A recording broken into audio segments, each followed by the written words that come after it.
বন্ধুরা, বাংলাদেশ কি এবার না খেয়ে মরবে? কারণ জানার আগে আমাদের এটা জানতে হবে, বাংলাদেশ হলো বিশ্বের one of the largest food importing country. অথচ যদি আমরা টপ 10 ফুড ইম্পোর্টিং কান্ট্রির লিস্ট দেখি, সেখানে কিন্তু আমরা বাংলাদেশের নাম পাই না। তাহলে প্রশ্ন হলো, যেখানে বিশ্বের প্রথম 10টি ফুড ইম্পোর্টিং কান্ট্রির মধ্যে বাংলাদেশের নাম নেই, তাহলে বাংলাদেশের খাদ্যের আকাল দেখা যায় কেন? তার আগে দেখে নেই এই 10 জনের লিস্টে কে কে রয়েছে। প্রথমে রয়েছে চায়না, তারপরে রয়েছে আমেরিকা, তারপরে রয়েছে Germany, Japan, UK, Netherland, France, Italy, Belgium and Russia. এরা হলো বিশ্বের প্রথম 10টি ফুড ইম্পোর্টিং কান্ট্রি। এই 10টি হলো কিন্তু ডেভেলপ কান্ট্রি বা বিকশিত দেশ, যারা ডেভেলপ করে নিয়েছে। তাহলে এরা ফুড ইম্পোর্ট করে কেন? এরা ফুড ইম্পোর্ট করে তাদের কনজিউমারকে আরও ভ্যারাইটি দেওয়ার জন্য, নট ফর সারভাইভ। কিন্তু বাংলাদেশ ফুড ইম্পোর্ট করে বেঁচে থাকার জন্য, সারভাইভ করার জন্য। বাংলাদেশ ফুড ইম্পোর্ট করে তাদের দেশে দুর্ভিক্ষকে আটকানোর জন্য, যাতে মানুষ না খেতে পেয়ে না মরে, সেটা রক্ষা করার জন্য, সেটাকে আটকানোর জন্য বাংলাদেশ কিন্তু বিদেশ থেকে খাবার আনায়। অপরদিকে আপনি যদি গুগলে সার্চ করেন ফুড ইম্পোর্টের মধ্যে বাংলাদেশের র্যাঙ্ক কত, তাহলে কিন্তু বাংলাদেশের র্যাঙ্ক আপনাকে থার্ড দেখাবে। অপরদিকে আপনি যদি সার্চ করেন টপ 10 ফুড ইম্পোর্টিং কান্ট্রি, তা সেখানে কিন্তু বাংলাদেশের নাম দেখাবে না, অথচ এদিকে থার্ড দেখাচ্ছে। বাংলাদেশ যে খাবারটা ইম্পোর্ট করে, সেটা মেনলি যে সকল দেশ থেকে করে, মানে খাবারটা তো বেশি পায়, বাট অ্যামাউন্টটা খুবই কম হয়। সেই কারণে এই টপ 10 লিস্টে বাংলাদেশ কিন্তু প্রবেশ করতে পারেনি। এখন দেখে নিই বাংলাদেশ মোট কতটা খাবার প্রডিউস করে এবং কতটা খাবার কনজিউম করে। আমরা যদি টোটাল বাংলাদেশের এগ্রিকালচার প্রোডাকশান দেখি, তাহলে সেখানে 70 মিলিয়ন মেট্রিক টন দেখাবে। অথচ খাদ্যদ্রব্য মানে ফুড গ্রেনসের ক্ষেত্রে দেখাবে 45.89 মিলিয়ন মেট্রিক টন, যার মধ্যে 80% হলো চাল। বাকিটা রয়েছে কি? আলু, চিনি, শাকসবজি, মশলা, চা, কফি এবং অন্যান্য। এবং যদি টোটাল ফুড কনজিউম দেখি, সেটা হবে প্রায় 20.79 মিলিয়ন মেট্রিক টন। মানে per capita food consumption 1155.14 KG, যেটা হিসাব করে দাঁড়ায় 20.79 মিলিয়ন মেট্রিক টন। যদি 18 কোটি জনগণ হয়, তাহলে এটাই হিসাব দাঁড়ায়। কেননা ইন্টারনেটে বাংলাদেশের টোটাল ফুড কনজামশনের কোনো ডেটা আমি পাইনি, কারণ ডেটা ম্যানিপুলেট করার জন্য বাংলাদেশিরা কিন্তু 1 নম্বর। অপরদিকে বাংলাদেশের টোটাল ফুড ইম্পোর্ট যদি দেখি, সেটা হচ্ছে 12.5 মিলিয়ন মেট্রিক টন, যেখানে একটা দেশ প্রায় 45.89 মেট্রিক টন খাদ্য উৎপাদন করছে এবং 20.79 মিলিয়ন মেট্রিক টন খাদ্য কনজিউম করছে। সেখানে তারা আবার 12.5 million metric ton food import করছে। হিসাবটা একটু গড়বড় লাগছে ভাই। হয় বাংলাদেশ যেটা দিচ্ছে সেটা ভুল, আদারওয়াইজ বাংলাদেশের জনসংখ্যা যেটা জানি আমরা সেটা ঠিক নয়। হয়তো এর থেকে অনেক বেশি জনসংখ্যা বাংলাদেশে বাস করছে, তাই খাদ্যের সংকট দেখা দিচ্ছে, নইলে এটা হয় না ভাই। আরেকটা কারণ হতে পারে যে সিন্ডিকেট নিয়ে বাংলাদেশের মধ্যে এতদিন গুতোগুতি চলছিল। মানে একদল বলছিল কি সিন্ডিকেট ভেঙে দাও, হাসিনা সরকারের হাত ঘুরিয়ে দাও, এই ধরনের মন্তব্য বাংলাদেশে এই যে জুলাই মাসে যে ওদের আন্দোলন হলো, সেই আন্দোলনে কিন্তু এই ধরনের ভাষণ আমরা শুনতে পেয়েছি। তাহলে সিন্ডিকেট কিন্তু বড় ইস্যু ছিল, বাট এখনও কিন্তু সিন্ডিকেটের ব্যাপারটা রয়ে গেছে, যার ফলেও কিন্তু খাদ্যদ্রব্যের দাম বৃদ্ধি পেয়ে থাকে। 2 নম্বর যে সমস্যা, সেটা হলো কারাপশান। কারণ ওয়ার্ল্ড কারাপশান ইন্ডেক্স অনুযায়ী বাংলাদেশের স্থান বর্তমানে 149 180টা দেশের মধ্যে। এখন কথা হচ্ছে যে বাংলাদেশ তো তার প্রয়োজন মতো খাদ্য ইম্পোর্ট করে বেঁচে থাকতে পারতো, যেটা এতদিন তারা করে এসেছিল। হঠাৎ করে এমন কি হলো যাতে তাদের দেশে খাদ্য সংকটের মতো একটা ভয়ানক ইস্যু দেখা দিল বা ভয়ানক পরিস্থিতি তৈরি হলো? যার প্রথম কারণ আমরা দেখতে পাই, সেটা হচ্ছে ডলার শর্টেজ। কারণ বাংলাদেশে যে পরিমাণ ডলারের প্রয়োজন, তার থেকে অনেক কম ডলার বা বৈদেশিক মুদ্রা বাংলাদেশ ব্যাংকের কাছে রয়েছে, যার ফলে তারা বৈদেশিক ঋণের কিস্তি মেটাতে পারছে না, বৈদেশিক ঋণের ইন্টারেস্ট দিতে পারছে না।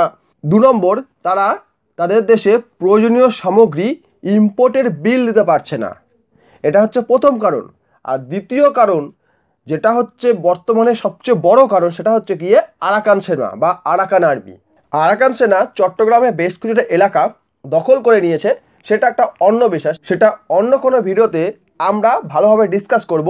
এখন এইটুকু বলে দিই, এই আরাকান সেনার জন্যই কিন্তু বাংলাদেশে খাদ্য সংকটের মতো একটা ভয়ানক পরিস্থিতি তৈরি হতে পারে। কারণ বাংলাদেশে মেনলি 4টা পোর্ট রয়েছে, যার মাধ্যমে তারা বৈদেশিক বাণিজ্য করে বা ফরেক্স ট্রেডগুলো করে। সি রুটে যে ট্রেডগুলো হয় সেগুলো তারা করে থাকে। তার মধ্যে 2টো পোর্ট, চট্টগ্রাম এবং মাতাবাড়ি, এই 2টি পোর্টই কিন্তু চট্টগ্রামে রয়েছে। এবং চট্টগ্রাম পোর্ট দিয়ে কিন্তু বাংলাদেশের 90% ফরেক্স ট্রেড হয়। এবং এই রুটটা আপনি ম্যাপে দেখুন, এই যে রুটটা কিন্তু আরাকান আর্মি ব্লক করে দিয়েছে। অর্থাৎ এই চট্টগ্রাম পোর্টে যাওয়া রাস্তাটা, সমুদ্র পথে যাওয়া রাস্তাটা আরাকান সেনা বন্ধ করে দিয়েছে। কারণ খবর পাওয়া যাচ্ছে আরাকান সেনা সেন্ট মার্টিন আইল্যান্ড দখল করে নিয়েছে।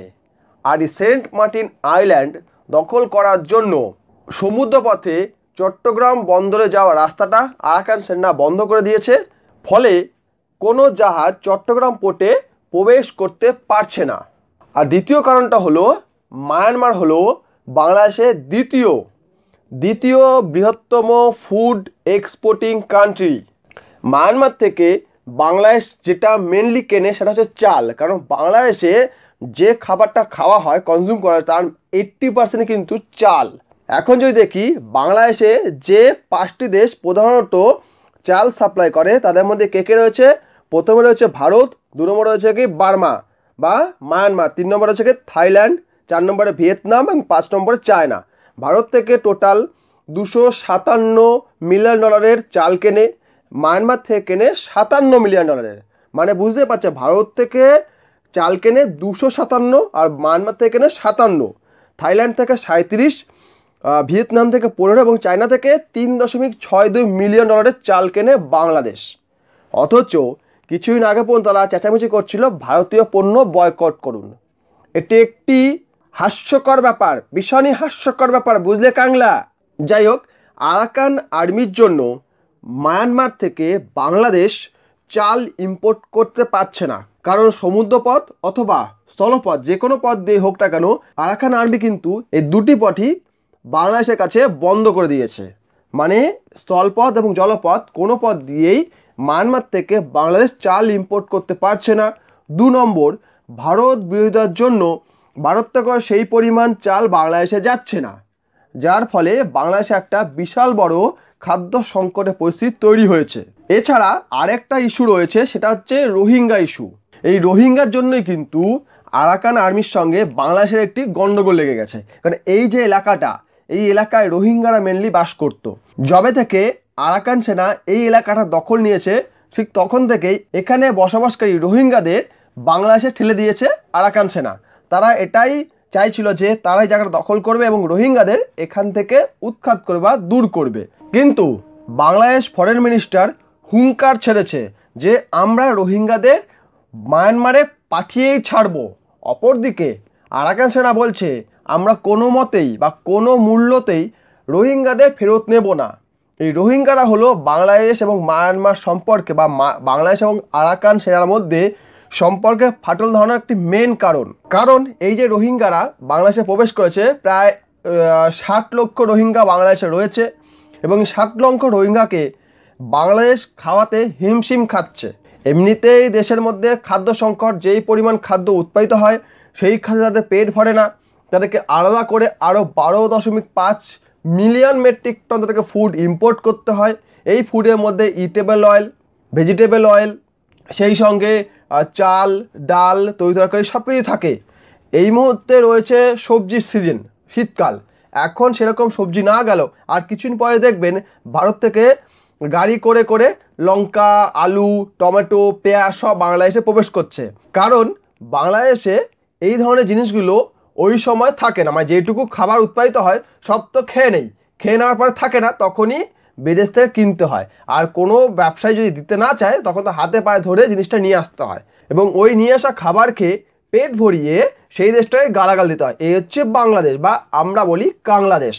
তো সে যাই হোক, এই রোহিঙ্গা নিয়েই কিন্তু আরাকান সেনার সঙ্গে বাংলাদেশে একটা গন্ডগোল চলছে, যার ফলে বাংলাদেশ এবং মায়ানমারের মধ্যে যে যাতায়াতের পথ রয়েছে, ল্যান্ড রুট এবং সি রুট রয়েছে, সেটাকে তারা ব্লক করে দিয়েছে এবং বাংলাদেশের সঙ্গে কোনো রকম বাণিজ্য তারা করতে দিচ্ছে না। কাকে?